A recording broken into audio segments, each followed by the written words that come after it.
Boa noite, sejam todos muito bem-vindos. Esse é o podcast da Feira Central, eu tô na feira. A gente já tá seguindo com vários episódios e a gente tá ficando craque nisso daqui, né, Elvira? Eu já tô achando que você está falando tudo que precisa. O público está nos ouvindo, a gente está muito feliz hoje. Com certeza, a gente tá com uma visita muito ilustre aqui. Lembra daquele nosso combinado, que aqui a gente não tem muito protocolo. A gente vai trazer pessoas reais para falar com vocês. Mas antes da gente anunciar a pessoa que está aqui conosco, gostaria de dizer que este projeto ele só acontece por conta do programa Cultura Viva, que instituiu a Feira Central como ponto de cultura do Ministério da Cultura por intermédio da Fundação de Cultura do Mato Grosso do Sul. Muito bem, estamos aqui hoje, nesta noite, com o nosso vereador, excelentíssimo Herculano Borges. Seja muito bem-vindo, que alegria ter você aqui conosco. A alegria minha, Adson. Muito bom, agradecer o convite, a Alvira, grande parceira nossa. Vocês fazem um trabalho aqui maravilhoso. A feira é o ponto de encontro, é o lugar de cultura, né? Como agora oficialmente, né? Exato. Um ponto de cultura. Exato. Quando a gente recebe os amigos de fora, sempre tem que trazer aqui na feira. Todo mundo vem pra feira. Eu fico muito feliz e honrado de poder estar participando desse bate-papo com E o vocês. tema já fala, tô na feira. Tô A gente na está feira. muito feliz porque a expressão popular, as pessoas têm compartilhado conosco, a gente tem lançado alguns produtos e a gente vibra no anonimato. Ontem à noite nós estávamos numa reunião, não era como essa aqui, e a gente falou, oi, que maravilha, recebemos um comunicado maravilhoso, já vamos revelar. E a gente ter você aqui, eu acho que é a primeira vez que a gente tem essa aproximação, de gente se vê em eventos, se vê na rua, no dia a dia, na própria cultura, no turismo, mas nunca conversamos quem é o nosso amigo Herculano. Então, que você se sinta entre nós aqui e você está na feira. Com Isso é certeza. boa demais, eu estou muito feliz de estar aqui com vocês. Muito bom. E isso é para ser um bate-papo, como a Alvira disse, para a gente conhecer você melhor e tudo mais. Mas para começar, a gente queria ter uma ideia de quem é o Herculano lá inicialmente, aonde nasceu, onde cresceu, como foi a vivência com os pais, se a família era grande, o que vocês tinham de trocas ali no início. Conta pra gente como foi esse início. Né? Legal, eu sou campograndense, né? Sou filho do... Meu pai se chama José Herculano Borges Daniel. Meus avós, né? Seu Roque Borges Daniel, que foi um dos fundadores do Operário Futebol Clube. Minha avó Luísa Vidal Borges Daniel, professora do Dom Bosco, Joaquim Mortinho, né? O meu bisavô Emílio Campos Vidal, que inclusive tem uma escola, maestro, né? Ali na Bom Pastor. A minha avó tem uma escola também com o nome dela, que é a Luísa Vidal. Meu avô, né, por ser também ali do Sindicato dos Operários, também português, né? Ali da Associação Luso-Brasileira, também seu Roque, também ali na região das Moreninhas tem uma rua com o nome dele. Sim. Então eu fico assim, me sinto honrado de falar, e até falando de raiz, né? Para o pessoal mais antigo vai saber da onde que a gente vem, né? Minha mãe mirandense, Dona Floriza, minha avó Cecília, meu avô Daniel, lá de Miranda, casou com meu pai e vieram aqui para Campo Grande. E nós moramos ali, aqui próximo na Vila Célia, né? Na Rua das Garças, ali entre Rio Grande do Sul ali e a Ceará, perto ali do Eudes Costa. E a minha avó e o meu avô moravam aqui na frente da onde é a Central do Cidadão. Na época ali, hoje é uma pizzaria, na Rua Arthur Jorge, era ali, tinha a casa do Jordano Leto, né? Não sei se vocês lembram, tinha aqueles pés de mangas e tal ali. O Alisson não vai lembrar. Não vou lembrar, não vou lembrar. Eu cheguei, eu cheguei aqui. Então a família nossa toda daqui, né, e sempre aqui da feira, que era ali, né, na Abrão Júlio Rai, esquina com ali na esquerda, onde é a Igreja Universal. Isso. Ali, né? Então, tem muitos... José Antônio e a José Antônio e João Crepe. Então tem muitas lembranças dali também, né? Dessa história. Eu tenho 2 irmãos, um mais velho que é cirurgião dentista, o Daniel Roque, que leva o nome do meu avô, que é médico veterinário. Eu sou o mais novo, que levei o nome do meu pai, sem o José, né? Sem o José. Tenho 51 anos, esse ano eu faço 52 anos, nasci em 74, e acompanhei todo esse crescimento aí da cidade, né?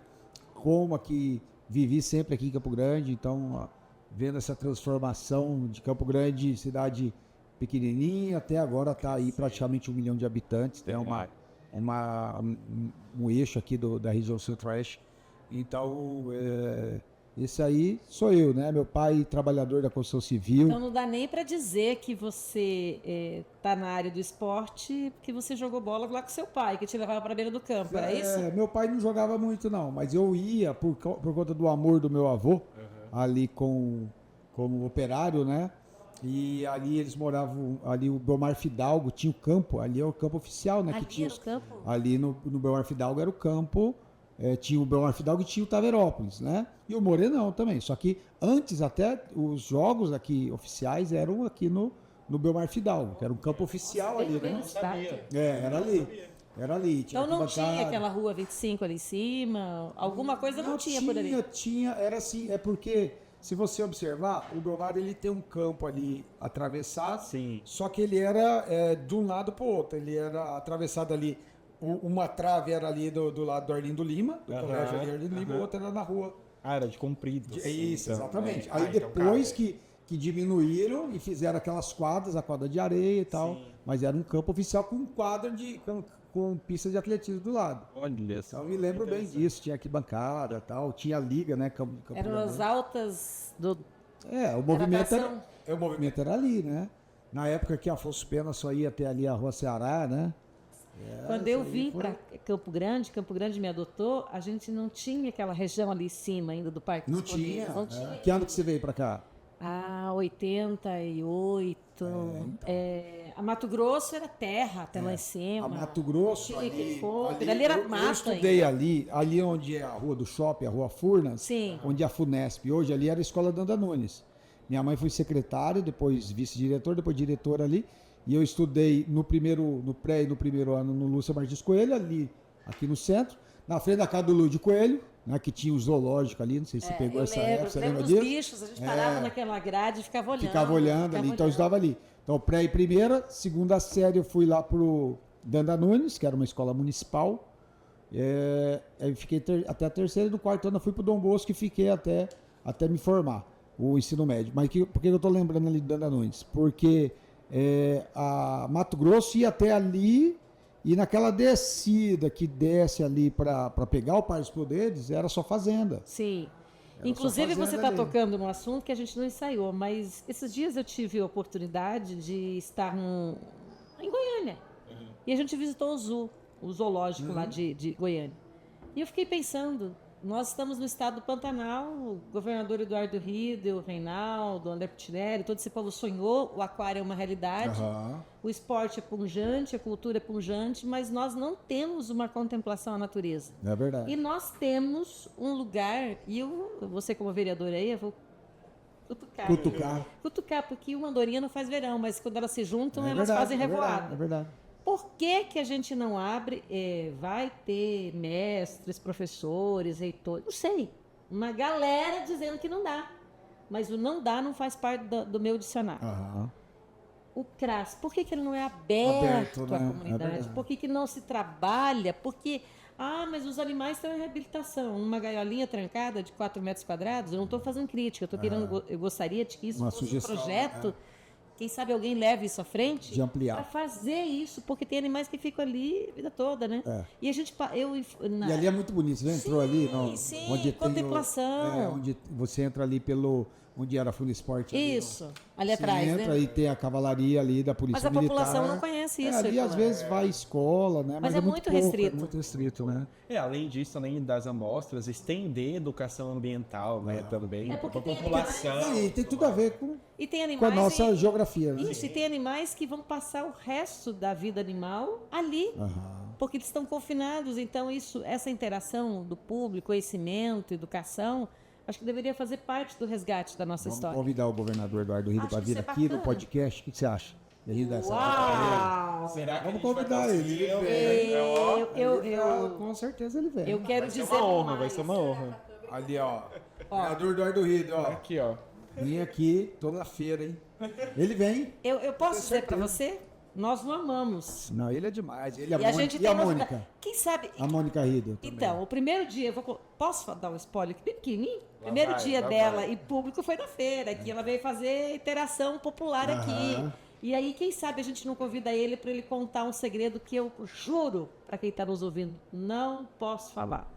tem que ser ele que vem anunciar. Você está filmando aí a assessoria? Olha só, vamos fazer um convite que nós vamos mandar no WhatsApp dele. Governador Eduardo Rito, aqui com a Vira, com o Alisson.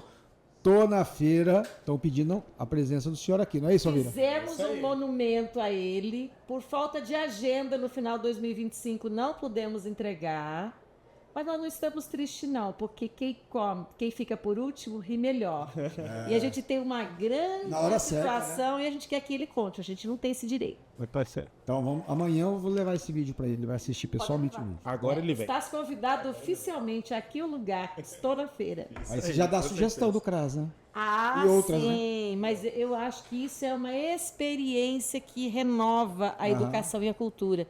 E ele é conhecido por ser proativo. Sim, Eu fiquei pensando, você tem lá em Goiânia, e minha neta, eu só tenho uma netinha, ela dizia assim, eu quero ver o urso, eu quero ver a onça. E aí nós fomos contar que aquela onça do Pantanal é igual a do Pantanal. E a gente tem onça presa. Olha só. Tá roçando, gente. Beleza, pode deixar, combinado. Mas voltando aqui para a gente falar um pouco de educação, do CRAS e tudo mais, como que foi a sua educação? Como que você chegou à escolha da sua profissão, da sua formação? Como você trilhou agora já na sua juventude? Então, aí como a gente estava falando, né? Então eu fiz questão de contar um pouquinho da história e mostrar o vínculo que eu tenho com a educação, né? Meu avô, seu Roque e a dona Luísa tiveram 17 filhos, 10 professoras. A família é grande. 10 professoras, né? Então nós fomos criados Quem não nesse... é parente seu é primo, né? É primo, é o que mais tem aí, é primo e parente. E graças a Deus todo mundo formado por conta da educação. Então, eu no meu caso, eu aliei a questão da minha mãe ser professora, da minha avó, das minhas tias, todos, né? Com a questão do esporte, porque eu cresci indo ali no Belmar Fidalgo, indo no Morenão, né? Então eu sempre gostei do futebol. Legal. E aí, isso foi muito importante para a escolha da minha profissão e também na onde eu decidi seguir a minha vida através do esporte. Então, quando eu fui lá para o Colégio Dom Bosco, lá é método salesiano, né, que usa muito o esporte como ferramenta de inclusão. Então eu já fui para dentro, quis participei da equipe de futsal, então eu fui ali até o ensino médio, me formei recém feito 17 anos, já entrei na Faculdade de Educação Física. No terceiro ano de faculdade eu já trabalhava no Colégio Dom Bosco, aí eu me formei, fiz uma pós-graduação em treinamento esportivo e futsal, aí depois fui dar aula na Universidade Federal, 2 anos como professor contratado, na UCDB, montamos a equipe da UCDB, fui técnico da seleção de futsal, aí depois fui lá para o Colégio ABC, fui coordenador de esportes, diretor, gostei tanto do Colégio ABC que acabei casando, né, com a minha esposa, com a Adriana, que é lá do Colégio do ABC, né, filha do senhor Ademar, dona Rosa, aí já fiquei por lá, né, mas tudo isso graças ao esporte, graças ao DNA que eu recebi do esporte e da educação. Né? E como você vê a possibilidade do esporte mudar a vida das pessoas? Total. Eu digo que o esporte é a melhor ferramenta de inclusão social e de oportunidade que existe. Não tem igual. Você pega ali uma criança que está lá na periferia, uma criança que é lá da classe D, classe E, que quando entra num campo, numa quadra, numa pista de atletismo, num tatame, ela é igual ao filho do desembargador. Entendeu? Ali é tudo igual. Ou às vezes até melhor. Então, você, através desse dom, ele vai ter uma ascensão social, ele vai conhecer lugares do Brasil, do mundo, quem sabe até ter uma profissão. E quando não é profissional, ele aprende através do esporte a ter disciplina, a ganhar, a perder valores, né? Até brinco, né? E brinco meio sério, que tem muita gente que fica às vezes depressivo porque não sabe perder.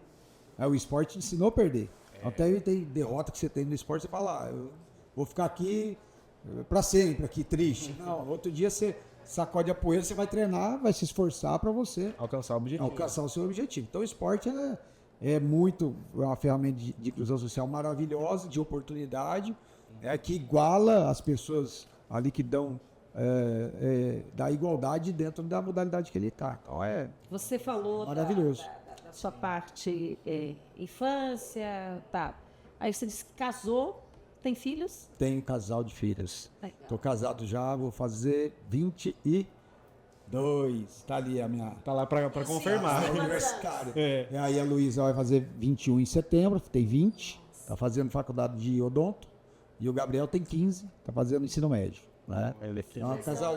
casal de jovens Em ainda. dezembro a gente faz 22 anos de casado, né? É, que legal. Legal. Um dos filhos seguiu seus passos? Ou não? Então, a Luísa gosta muito de esporte, só que agora ela está na faculdade, né, com tempo um pouquinho mais reduzido, mas faz ali academia, né, tá fazendo atividade física.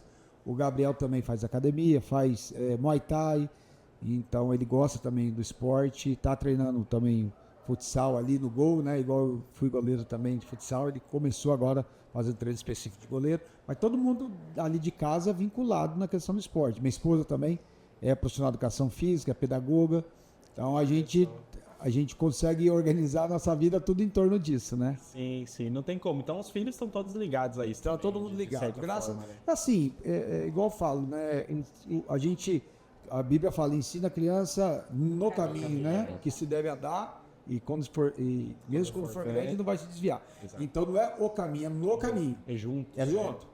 Então no caminho você tem que fazer, você tem que dar exemplo. E o filho ele aprende observando, né? Através da imitação, do exemplo. Exato. Então a gente tenta cuidar muito bem dessa. Tenta não, né?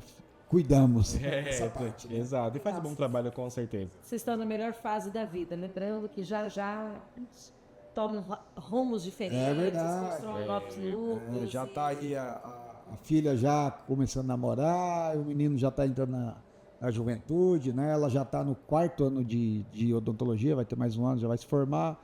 E aí, né? Agora, esse dia nós fizemos uma viagem, você falou de Goiânia, né? Nós passamos ali por Goiânia, fomos até Brasília. Então eu falei, vamos aproveitar para viajar de carro, todo mundo, né? Que daqui a um dia cada um vai ter sua família e tal. Então tem que aproveitar esses momentos, né? Exato, com certeza. Que passa muito rápido. Aproveitando essa juventude desses seus filhos, conta pra gente também um pouco dos seus projetos e como você trabalhou com os jovens na área de esporte. Legal. O que você tem feito, o que você visa para isso também? Então, inclusive isso foi essa questão que você está me perguntando, foi uma das questões que me motivaram a vir para a política. Porque, como eu falei, eu estudei numa escola particular ali no Colégio Dom Bosco com Bolsa Atleta. Minha mãe e meu pai com muita dificuldade, até falei, né, meu pai Sim. construção civil, né, junto com meu avô, meu tio pintor de parede, minha mãe secretária de escola.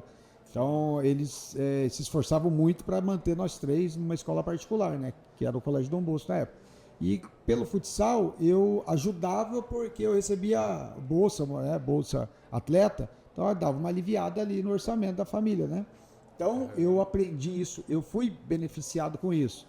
Aí, o que eu fiz? Quando eu fui para ser técnico, a gente levou o projeto lá para o Colégio ABC e coordenador de esportes, aí nós levamos essa ideia do Bolsa Atleta para lá também. Então, a gente conseguia atender ali várias crianças, várias modalidades, né, de regiões periféricas que estudaram numa escola particular graças ao esporte. E aí, isso me motivava, eu falei assim, eu quero ampliar, eu quero fazer mais, eu quero ampliar. Então, eu estava lembrando na época que eu estava ali na Assembleia, como deputado estadual, e a Alvira me perguntou aqui em off, as emendas parlamentares elas só podiam ser para saúde, educação, segurança pública e assistência social. E aí, na época, enquanto deputado, eu consegui convencer o governador Reinaldo e o então secretário de governo Eduardo Riedel a implantarem também o esporte como para receber emenda. E aí, foi muito legal o que a gente conseguiu fazer dentro do gabinete. Capacitar, entregar documentação, CNPJ, e capacitar as pessoas que faziam e que fazem o esporte social lá nas regiões periféricas, que não tinham documento, CNPJ. Então a gente organizava ali para dar esse CNPJ, e aí a partir disso a gente enviava a emenda parlamentar. Então se lá, na época lá do Colégio ABC, das modalidades a gente atendia ali 80 crianças, 80 famílias, aqui no último ano de mandato de deputado estadual a gente estava atendendo mais de 5 mil com as emendas, porque é o esporte social, aquele cara que está lá no bairro tirando dinheiro do orçamento, às vezes o cara é trabalhador aí e ele tira o dinheiro do orçamento dele, da família dele, para comprar uma bola, para comprar um colete. Então o que a gente fazia com esse recurso de emenda? Comprava material esportivo e dava uma ajuda de custo para o professor. Então no estado todo a gente atendeu mais de 5 mil. Então essa que era a nossa ideia, de usar o testemunho que eu tive, que eu estudei numa boa escola, me deu uma base, conheci o Brasil através do esporte, conheci alguns lugares do mundo através do esporte. Então eu falei, eu quero ampliar isso, proporcionando para mais crianças. Então essa foi uma das razões que me fez ir à política, né? Nossa, que Então bacana. é assim, é a bandeira nossa, né? E É uma das principais bandeiras, né? Sim, é tão diferente, né, Alvira? A gente vê também porque a pessoa que viveu e sabe da onde que veio Da e onde sabe que veio. como isso transforma as pessoas. Transforma. E assim, vários exemplos, né, que a gente tem de criança lá da periferia que veio através desse dom, nós colocamos ele para estudar numa escola particular, ele fez até o ensino médio, aí dali ele já passou para uma UCDB, para uma Uniderp, que na época também tinha bolsa, ou na ES, nós fizemos uma parceria do vôlei com a UNAES, e ele terminou de fazer uma faculdade, ou ele se tornou um atleta profissional. Então isso aí não tem preço. Hoje em dia que eu encontro aí os meninos que começaram com a gente ali pequenininho e hoje são atletas profissionais, que tiveram uma oportunidade, então isso aí não tem preço, né? Aproveitando que você trouxe essa história e sua história de vida e desses jovens que foram ajudados através do esporte, tem alguma história que você lembra que, por exemplo, nossa, essa história dessa pessoa, desse projeto eu vou levar para a vida inteira, me marcou, valeu a pena fazer tudo que eu fiz? Tem vários exemplos, né? Como eu disse, alguém que você pegou lá da periferia, estudou numa escola particular, fez uma faculdade e depois se tornou um profissional, um advogado. Tem vários. Alguns se tornaram advogados, professores, Mas um que empresários. você escreveria numa história. Você tem que pôr no mármore a história de uma pessoa. Quem que você vai colocar? Difícil a gente falar de um, né? Mas teve. Eu vou falar alguns, tá? Por exemplo, teve dois menininhos que chegaram um dia lá no ginásio Dom Bosco, a mãe segurando um de cada lado, pequenininhos. Eu queria, bem, né? Pessoas simples. Que pode vir aqui treinar? Pô, não, entra aí e tal. E entrou os meninos, eu bati o olho, falei, esses dois são bons de bola, mas pequenininha é melhor, né? E aí esse menino, ele... o Robertson e o Rodson, né? E aí, ali no Loboso, eu fui para a ABC, levaram, estudaram lá, a mãe levou eles para estudar lá com a gente, e depois o Robertson se tornou jogador profissional do Grêmio, jogou para fora e tal. O menorzinho, né, que eu via que tinha um talento melhor, temos ali o Marcênio, que começou ali no Colégio ABC com a gente, é aqui de Campo Grande. Ele acabou de ser campeão mundial de futsal, então ele estudou ali com a gente.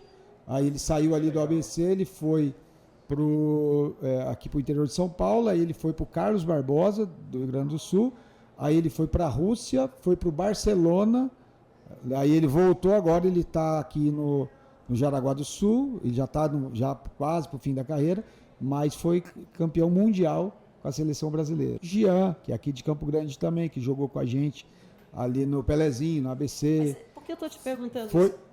Só para você entender, esse menino ele é um dos jogadores do Brasil que tem mais título brasileiro. Nossa, ele foi campeão 2 vezes pelo São Paulo, pelo Palmeiras, pelo Fluminense, jogou na seleção brasileira. Hoje ele está de volta. Você pensou em fazer o reencontro dele aqui? Claro. Para ele contar essa experiência? Ele vem. Ele voltou, hoje ele está morando em Campo Grande de novo, jogando aqui no Pantanal. Eu ontem conversava com um empresário aqui e ele falava das experiências que elas são tão rápidas e tão evolutivas que toda hora a gente quer saber mais ou coisas novas e pouco se conta dos heróis do processo. E esse é um herói que as pessoas deveriam entender. As mães, as crianças, o menino do bairro devia saber que... Não, para se espelhar, né? Para se espelhar. E aí, por que a gente não investe nisso? Quem sabe a gente investir mais, né? Trazer esse cara aqui para contar, fazer uma regressão da história dele até onde ele chegou? Não. Para dizer que é possível? É possível. E eles usam... E esses meninos, né? Hoje em dia eles vão nos clubes, eles contam um pouquinho dessa história. E eu estou falando de atleta profissional, né? Nosso tempo já está acabando, mas só um detalhe de uma pessoa, eu trabalhava aqui numa escolinha, aqui no Pelezinho, e tinha um menino que morava ali num prédio perto, e ele tinha muita dificuldade de socializar e de motora mesmo. Ele tinha dificuldade até para correr. E eu comecei a fazer um trabalho com esse menino separado, né? Para dar coordenação motora e tal. E o pai dele, ele parava na frente da escolinha com a cara feia, nem olhava para o lado e saía. Essa história me marcou muito. Nem olhava para o lado e saía. Aí, depois de um tempo, e esse menino começou a melhorar, evoluir tanto, ter mais domínio corporal, E ele se tornou em outra pessoa. Ele era uma pessoa reprimida, uma criança reprimida, e ele, através desse trabalho, começou a socializar, que os meninos começaram, vem jogar com a gente, pô, você é bom, não sei o que. Ele começou, ele mudou da água pro vinho, socializando, deixou de ser um introspectivo, de ser aquele do cantinho retraído, e ele se tornou outra pessoa. Aí um dia, e o pai olhava para cara daquele pai e falava, esse cara, né, ele não gosta de mim não. Aí um dia ele parou do carro e desceu. Eu falei, caramba, o que esse cara quer, né? Aí ele desceu e falou, você que é o professor? Nem sabia nem o que eu era, né? Falei, só eu. Falou assim, eu vim aqui te agradecer. Eu falei, mas por quê? Pelo que você está fazendo na vida do meu filho. Ele é outra pessoa. Parabéns. Eu virou as costas e foi embora. Então, quer dizer, não é só o que se torna profissional, mas é aquele que se torna homem, que se torna cidadão do bem, que é aqui incluído, né? Porque o esporte é uma ferramenta de incluir, de amizade, né? As minhas amizades mais antigas que eu tenho hoje foram feitas lá com 10 anos no esporte. Mas elas não se tornam realidade se o instrumento não seguir a oportunidade. A oportunidade, Sim, né? Tem que querer e seguir. Exatamente. Muito bem, a gente encerra esse bloco agora de uma forma muito leve, muito bonita, falando de amizades, de reencontros, de oportunidades. E aqui a Feira Central é um lugar de você ter encontros também. Você vai verificar agora um pouquinho do que está acontecendo aqui na Feira Central e já já a gente volta, tá bom? Valeu! Você já conhece a nossa Feira Central, mas você já conhece as nossas redes sociais? E nas nossas redes você fica por dentro de tudo que rola na feira. É conteúdo todo dia feito com carinho para você.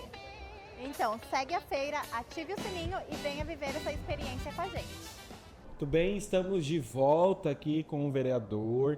Essa é uma oportunidade muito grande da gente também entender qual é a visão dele com relação à Feira Central, à cultura e como ele lida com isso na vida dele, com a família e tudo mais. Mas, Herculano, deixa eu te perguntar um negócio. Como que é o seu consumo com a cultura aqui de Campo Grande? Você vai em teatro, show, vai em lugares? Como você se relaciona com isso? Eu gosto de ir em alguns eventos que tem de teatro, alguns. Eu sou muito seletivo, eu gosto muito da área de comédia, eu gosto muito da área de cultura local, eu gosto muito da nossa identidade aqui do Mato Grosso do Sul, tanto é que quando a gente sempre vai para fora, a gente sempre tem que destacar, né, da onde que a gente a raiz nossa, essa cultura aqui de um lugar que faz fronteira com a Bolívia, com o Paraguai, né, tem muito sulistas que vieram, japoneses e tal, e a gente tem nosso jeitão, né? Como diz o cuiabano lá, tem o jeitão, né? Mas nós temos o nosso jeito, né? Que é pessoal. Então eu gosto muito, esses eventos, alguns pontuais eu vou, né? Mas quando tem assim eventos, aqui na feira mesmo eu gosto de estar presente, que me lembra muito da minha infância, embora não seja no mesmo lugar, eu gosto de estar aqui. Tenho muitos amigos aqui e assim, a parte gastronômica, a parte da nossa música, do chamamé, eu gosto demais da música local nossa aqui, então isso tudo me atrai. Eu gosto muito de coisa regional, né? De coisa regional, e a questão do teatro, você perguntou, quando tem alguns eventos que vai para o lado mais da comédia, assim, que eu gosto. Já está convidado, agora dia 2 nós vamos ter uma interpretação da Páscoa. Olha só. Bem litúrgica. Histórica. A gente solicitou que ela não fosse uma interpretação pessoal, mas que ela fosse do livro de capa preta, seguindo passos históricos. Legal, então. Exato. Isso é muito legal. Não, isso vem com a minha identidade como cristão protestante que sou, né, também. Eu já né? aproveito aí para te envolver, sua esposa. Vamos você, estar junto. chamar essa comunidade, porque a gente tem uma experiência aqui, Fulano, não sei se você sabe, mas um dos últimos eventos do Maguila aqui, nós fizemos aqui na feira. Nós trouxemos o Maguila quando o secretário era Carlos Alberto de Assis, secretário de esporte do município. Eu acho que a feira, nós ainda temos o campo aí Tem que usar embaixo. mais aqui, né? Tinha que usar mais. Você sabia que eu já treinei futsal aqui? Tem umas quadras aqui embaixo, Sim, não tem? e a gente Eu já fez treinei uma aqui. arquibancada para proteger aquilo. Foi a associação da Feira Central que fez a arquibancada. A gente tem uma preocupação dessa interação comunidade, Da comunidade. E a feira, sabe? Da experiência cultural aqui, e eu queria te convidar para isso, a gente tem aqui pelo menos, acho que aproximadamente 5.000 moradores, bem aqui ao nosso lado, na esplanada aqui, do Cabriúva, e eles são muito intrínsecos com a gente aqui, muito unidos, e a gente percebe, São fechados, né? a gente percebe que às vezes em grupos lá, quando há manifestações contrárias, eles nos defendem, eles nos Aham, Apoia os protege. projetos. apoiam os nossos projetos. Então eu queria te colocar isso. Não, assim, vamos a gente acha que pode aqui ter outros elementos e outras agremiações. E junto com o esporte, né? Igual você está falando, trazer atividades esportivas. Tem um espaço aqui maravilhoso que pode ser utilizado. Aí, e respondendo a questão da cultura também, que assim, muito se fala na cultura gospel, né? Porque a música gospel é Exato. manifestação cultural Exato. também. Então, Mas como é que a gente faz para que isso seja relembrado? Que Miriam dançou lá nos idos, nos primeiros corais, Não, dela mas lá, tem. e hoje a gente está muito acanhado para essa E aqui nós temos também muitos cantores, né? Muitas bandas gospel aqui também, que são daqui. Aqui nós temos em torno de 40, quase 40% da população é cristã Você sabe que tem um evangélica. edital Exato. aberto, né? Da a música. Feira Central tem um edital aberto. Mas teve a da música gospel aqui ano. Não, Vai nós acontecer. estamos- Mas já teve, Vai mas já teve uma acontecer. edição aqui. Né? Mas Já é a nós estamos na terceira. edição, Exatamente. estamos Teve ganhando prêmios. uma das edições eu vim. Então, Olha, que legal. uma das edições eu vim. Então, geralmente eu tô mais ligado dentro desse eventos que eu vou. Aproveita aí Já é nosso Ah, convidado. Senhor viu? Jesus. Já é nosso convidado. Já tem data ou não? De Sim. 2 a Tô 5 de dentro. abril já tem as apresentações Legal. de todas as entidades Tá em cristãs cima do do 22 e estado. 29 a primeira eliminatória. Vamos- Já estamos vamos ajudar com a divulgar. 55 inscritos Exato. nas nossas redes. E do Dá estado para todo. fazer uma parceria também, para a gente levar vocês lá no Conselho de Pastores, porque lá tá reunido todos os ministérios para divulgar dentro das igrejas as bandas, Ah, né? sim. Só que aí eles podem se inscrever, né? Pode, ainda tá aberta as Sim, tá inscrições. aberto. E é Até dia gratuito. 16, é gratuito. Primeiro colocado aí, ó, R$5.000. E vou dizer para vocês aí, ó, a primeira colocada de 2 anos atrás, a segunda colocada foi a primeira do Padre Lancerotti lá em Curitiba. Aqui a gente abençoa. Tem pra você visibilidade, voar. tem visibilidade. E falando sobre isso, que a parte de cultura transforma vidas. Você acredita que a cultura, ela transforma, ela muda a vida das pessoas? Sem dúvida nenhuma, né? O mesmo exemplo que eu dei do esporte também na cultura, né? Que Deus dá alguns dons, né? Ele distribui dons. Eu tentei fazer piano lá, não deu certo, violão não deu certo. Minha avó lá é pianista e tentou me dar umas aulas, não foi. Meu bisavô foi autodidata, né? Maestro, o Emílio Campos Vidal. Mas eu não tinha esse dom, então fui pro lado do esporte. Então tem algumas primas que vieram para essa área, meu irmão gosta muito também. Mas é dom. E aí você dá uma oportunidade de uma criança lá aprender um instrumento, participar de um coral, participar de uma fanfarra. Isso aí é um enriquecimento que ela tem na personalidade, né? Algo que até é terapêutico, né? É até terapêutico da pessoa ter uma válvula de escape lá, vai tocar um piano, vai compor uma música, vai escrever. Então isso aí é maravilhoso, é rico e no mesmo patamar do exemplo de inclusão que eu dei do esporte também é a cultura. Tá. Como que você... Eu acho que tem que estar mais pertinho do microfone, chefe, vou porque você vai fazer explorar. pergunta boa agora que eu tô sabendo. Eu vou explorar Quando ela dá essa segura, né? Eu vou dar uma explorada aqui, vereador. Como que a gente pode ampliar essa participação? Eu gosto muito do governo atual nosso, do Mato Grosso do Sul e o anterior também, quando começaram a distribuir mais igualitariamente as ações. Como que a gente pode fazer o povo sentir-se parte disso? E como que você enxerga isso na sua ótica como um parlamentar hoje? Para incluir o povo. Para incluir o povo, para que a gente tenha políticas, porque hoje a gente não tem políticas. Democratizar, né? Democratizar a parceria, igual eu fiz no esporte, que é a minha área de atuação principal, é fazer com que essas pessoas que fazem o esporte lá na periferia possam existir primeiramente. Elas têm que existir, tem que ter um CNPJ, tem que ter a contabilidade e tal. Então isso aí a gente, por exemplo, lá no meu gabinete, eu tenho lá um advogado e um contador, que é para atender. Então eu falo assim, ó, seu trabalho é muito bom, mas ele precisa existir. Isso não só no esporte, mas na cultura também. Tem lá um trabalho social, como tem lá o Som em Vida, lá do projeto Som em Vida, lá na região da Coab. Lá tem vários, tem o balé, tem o violão, tem o violino, tem Então, quer dizer, hoje ele existe e ele, onde o Daniel, né, o pastor Daniel vai, ele fala, o primeiro que estendeu a mão para mim, que me deu uma emenda, foi o Herculano, quando eu era deputado. E aí eu comecei até a orientar e tal. Hoje em dia ele participa de leis de incentivo, ele pega recursos. Mas por quê? Que a semente foi colocada ali. Então, o que a gente precisa?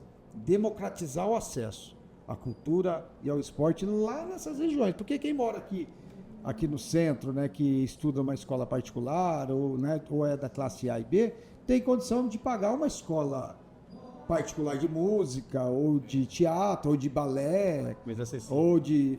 entendeu? Então a gente tem que levar lá nas regiões carentes e democratizar esse acesso aliado com a organização. Então, eles precisam existir de direito. De fato, já existe. Faz um trabalho, tira a gurizada da rua, dá oportunidade, vai ter que existir de direito para poder acessar os programas aí da Fundação Municipal de Cultura, da Fundação Estadual, do Ministério dos Esportes, da Fundesport e assim por diante.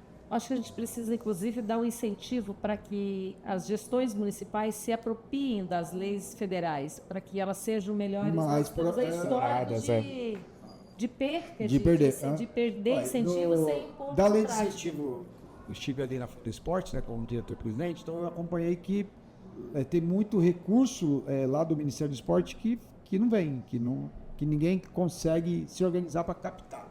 Então, o que eu acredito que precisa ter mais, né?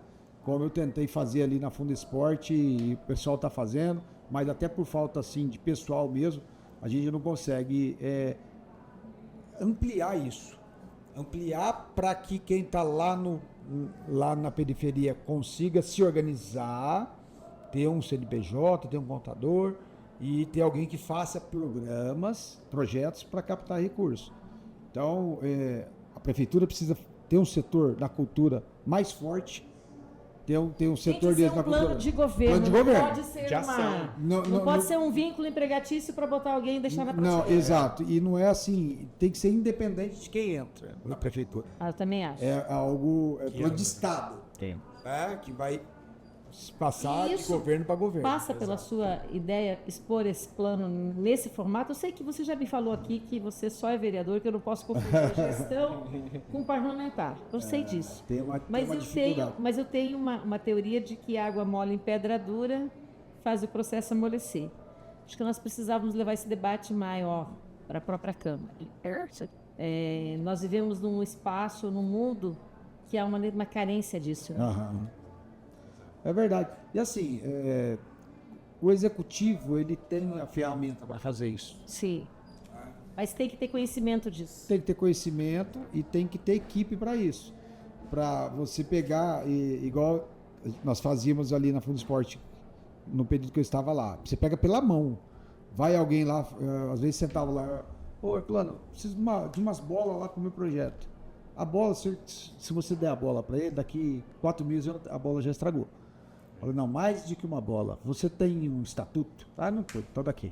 Vamos fazer. O estatuto tá aqui. CNPJ aqui. Então, isso aí, onde eu fui, eu fiz isso. E lá a gente pegava pela mão, ensinava, aí nós fizemos o edital. Isso é política pública, né? Política pública. Exatamente. Do que você dar uma bola. É aquela história, em vez de você dar o peixe, você dá as condições para ele pescar. Que Deus te preserve, que você tenha essa visão, porque a gente tem carência desse profissional da política que tem essa visão. É a visão, de como se constrói o berço de uma civilização. É igual assim, questão de... Vou dar um exemplo parecido com esse, né? A questão de cesta básica, por exemplo. Cesta básica é uma necessidade para aquele momento. Precisou, igual lá no gabinete. Não, isso aqui está passando fome, nós vamos dar um jeito aqui, nós vamos encaminhar. Agora, se a pessoa está recebendo uma cesta básica todo mês, durante um ano, está errado. Você tem que matar a fome, você tem que encaminhar, mas você tem que abrir uma oportunidade para que ela possa gerar renda, ela possa receber recursos e não depender mais disso. Digna, né, do processo. Com dignidade. E tenha esse respeito e brote esse cidadão que você contou. É isso aí. Exatamente. Falando muito desse gancho de ajudar as pessoas, ensinar essas pessoas, eu queria entender de você qual que é a importância da fé e da família na sua vida. Fé e família é tudo também, né? Primeiro é Deus, em primeiro lugar, que é a fé, né? E é bíblico, né? Primeiro Deus, aí o cônjuge, né? e os filhos e as outras coisas. Então, a fé é fundamental, principalmente nos dias de hoje. Porque você vê, o mal do século hoje que é a depressão, ansiedade.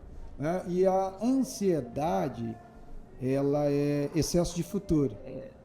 Você pensar muito no futuro, síndrome do pensamento acelerado. Então você fica muito ansioso. E o resumo da Bíblia é: sem fé é impossível agradar a Deus. Exato. Tipo assim, se você quer agradar a Deus, não adianta você dar pirueta, plantar bananeira, fazer jejum, ficar orando o dia inteiro, sem fé. Porque você pode fazer tudo isso sem fé. E a Bíblia diz: sem fé é impossível agradar a Deus. Então, se você quer agradar a Deus, você tem que ter fé. E fé é acreditar, né, que Deus está por... impossível que você não está vendo. Entendeu? A fé é acreditar em Deus. Que Ele é galardoador, quer dizer, recompensador daqueles que o buscam.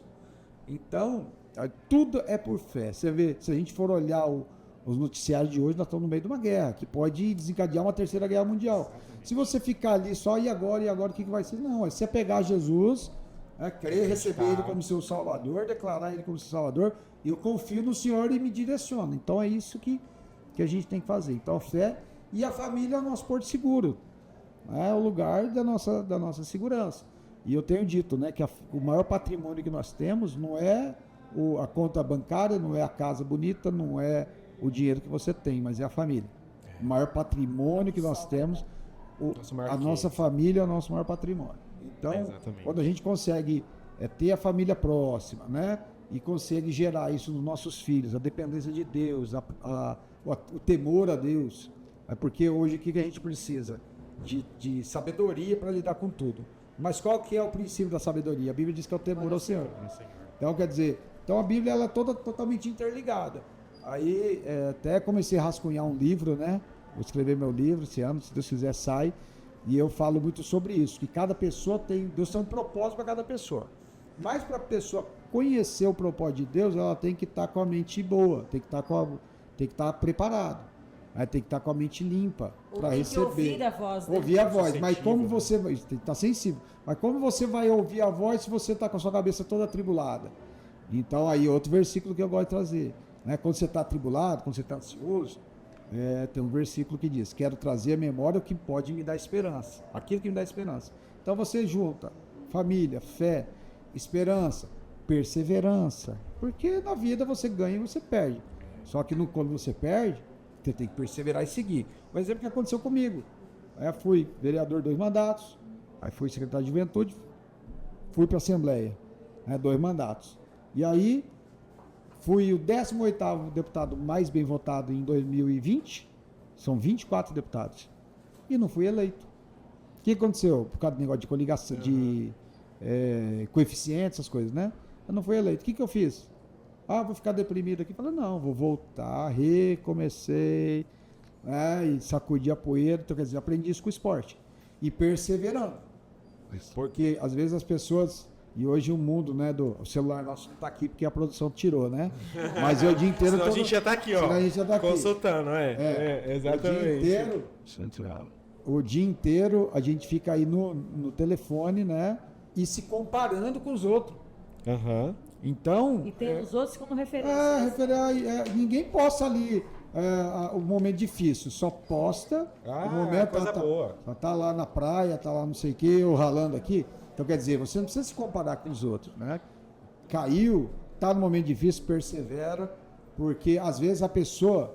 É que é assim, ó, uma roda gigante. Às vezes a pessoa tá lá em cima, você tá aqui embaixo. Mas a roda vai rodar. Ninguém fica lá em cima direto. Aí... Você tem que perseverar para você chegar lá em cima de novo. Acredito que a comparação seja um dos maiores inimigos da nossa sociedade. Pois não. Aí que as pessoas ficam doentes, ficam assim, lá, o cara tá lá e eu tô aqui me ferrando. Exatamente. Então é perseverar sempre.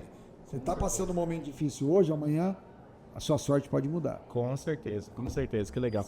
A produção deu um insight aqui pra gente, pra você falar um pouco pra nós sobre o Maio Laranja. Maio Laranja. Que projeto que é esse? Esse projeto foi acho que, salvo engano, foi o meu primeiro projeto como deputado estadual. Eu era vereador, assumi lá na Assembleia e aí eu comecei a estudar os números do Mato Grosso do Sul. E eu vi os números que me chamaram muita atenção, que o Mato Grosso do Sul é o primeiro lugar em número de denúncias contra o abuso sexual infantil. Olha. Primeiro lugar no ranking. Isso me chamou muita atenção. E aí eu comecei a buscar parceiros, pessoas que trabalhavam nessa área. E eu conheci o pessoal do Projeto Nova aqui da Primeira Igreja Batista, aquela turma ali. E eles estavam fazendo um trabalho bem singelo, indo no sinal, entregando panfleto, falando sobre a proteção à infância e tal. E aí eu fiz um pedido ali para a Viviane para que a gente trouxesse esse projeto em forma de lei, que ela me autorizasse. Então nós fizemos uma lei que tornou o mês de maio, que dia 18 de maio, né, é o Dia Nacional de Combate ao Abuso Sexual Infantil. Aí eu falo, vamos usar o mês de maio, como tem lá o Novembro Azul, Outubro Rosa, vamos fazer o Maio Laranja, uma cor vibrante que chama atenção, para a gente levar duas coisas: prevenção, né, prevenção para a criança que precisa saber que ela é detentora de direitos, que ninguém tem direito de tocar nas partes íntimas dela, seja quem for, e a pós-venção, que é o tratamento, que tem vida após o abuso.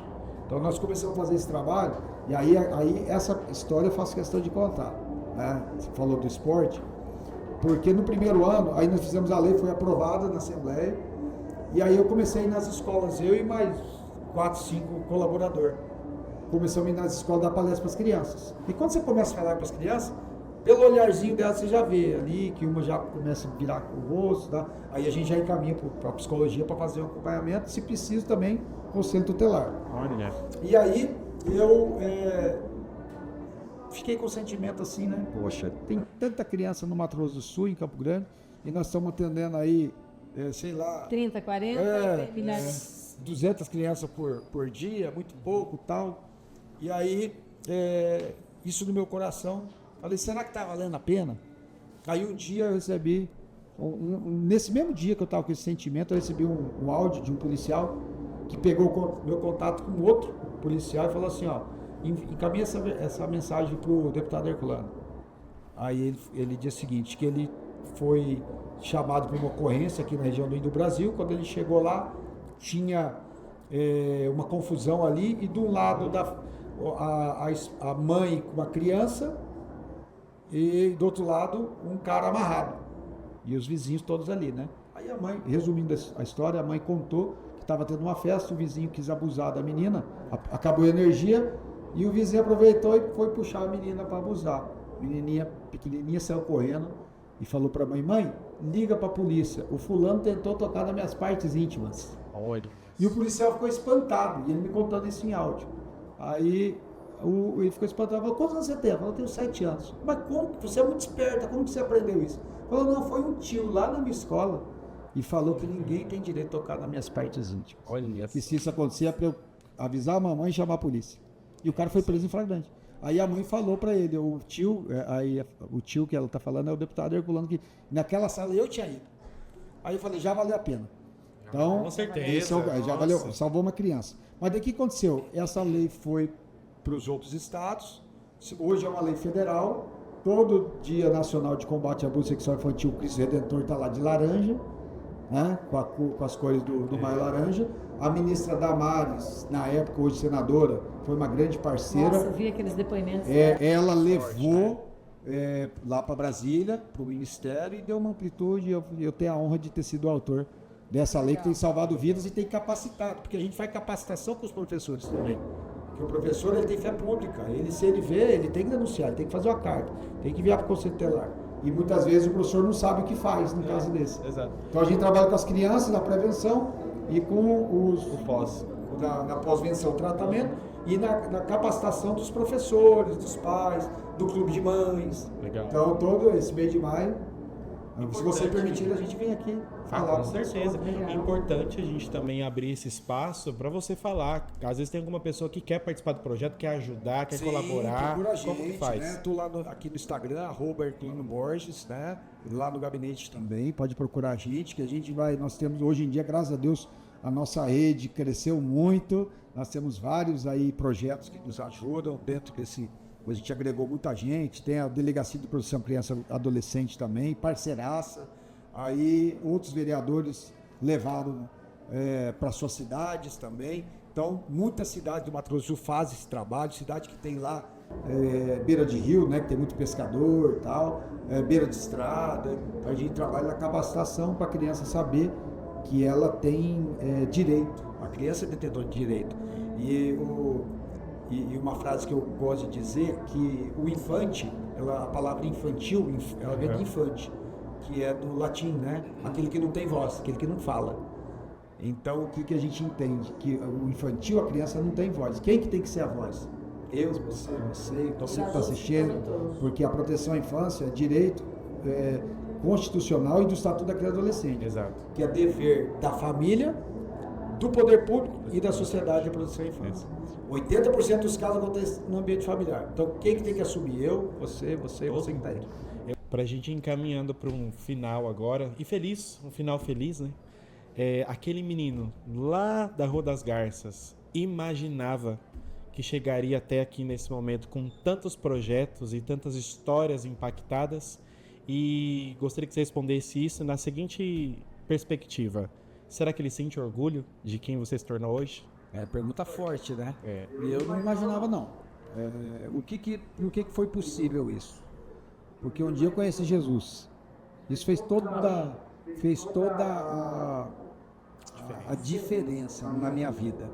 Jeremias 29:11 diz: eu é que sei que pensamentos tenho sobre vós, pensamentos de paz e de mal, para vos dar o fim que desejais. Isaías 55:8-9, a Bíblia diz: porque os meus pensamentos não são os vossos pensamentos.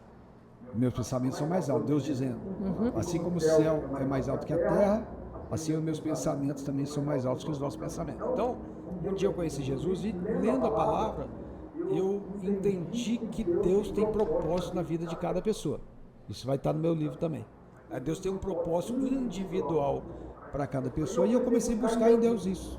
Comecei a buscar e Deus me mostrou que Ele poderia ampliar tudo isso, né? Aquele menino que se tornou um professor de educação física, que começou a fazer a diferença na vida desses outros que hoje que puderam estudar numa escola particular, numa universidade particular, e outros se tornaram atletas profissionais. Eu poderia ampliar, atender mais gente. Então, hoje, né, respondendo, eu não imaginava, né, isso só foi possível porque um dia eu conheci a verdade, que está na Bíblia, e a Bíblia diz: conhecereis a verdade vos libertará. Então, a verdade liberta, porque às vezes você que está aí, às vezes você é de uma família simples, humilde, que você fala: minha vida vai ser sempre nesse mundinho aqui, isso aí é mentira. Você tem que se libertar disso. Então, um dia eu me libertei disso, através da palavra, e eu entendi que o que Deus tinha para mim era muito maior do que aquilo que eu esperava. Então eu creio que ainda estou em construção, não sou perfeito. Vamos fazer muito mais, é isso? Vamos fazer mais.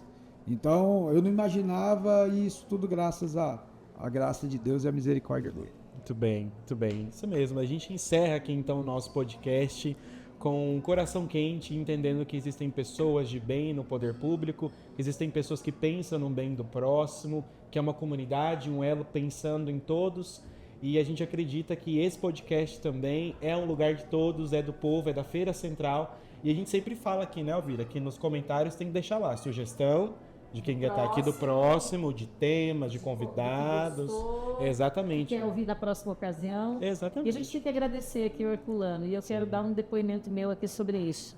Tudo que ele falou é plena verdade. Com certeza. É aceitar a proposta de sermos servos e atender pessoas e salvar pessoas. A gente ser instrumento, né? Obrigada. Ser só instrumento, é isso mesmo.